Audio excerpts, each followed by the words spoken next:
સચિન જૂના slum ward ખાતે મેરડી માતાના મંદિર પાસે ફૂટપાથ પર ગાંજાનો વેચાણ કરતા શખ્સને પોલીસે ઝડપી પાડી કુલ ₹44,000નો મુદ્દામાલ કબજે કરી વધુ તપાસ હાથ ધરી છે. No drugs in Surat city અંતર્ગત સચિન પોલીસે જૂના સ્લમ બોર્ડ ખાતે મેલડી માતાના મંદિર પાસે ફૂટપાથ પર ગાંજાનું વેચાણ કરતા શખ્સને ઝડપી પાડી કુલ ₹44,000નો મુદ્દામાલ કબજે કરી વધુ તપાસ હાથ ધરી છે. મળતી માહિતી મુજબ સચિન પોલીસ નશાકારક પદાર્થો અને નશા કારોબાર સાથે સંકળાયેલા લોકો પર કાર્યવાહી કરવા પોલીસ ઇન્સ્પેક્ટરના માર્ગદર્શન હેઠળ સર્વેલન્સ પીએસઆઈ અને સર્વેલન્સ પોલીસ માણસો વિસ્તારમાં પેટ્રોલિંગ કરી રહ્યા હતા.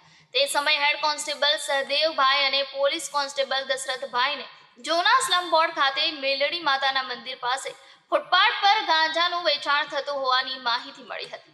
જે અનુસંધાને પોલીસે છાપો મારી એક શખ્સને 88 ગ્રામ ગાંજા જેની કુલ કિંમત ₹44,000 સહિતના મુદ્દામાલ સાથે ઝડપી આગળની કાર્યવાહી હાથ ધરી છે.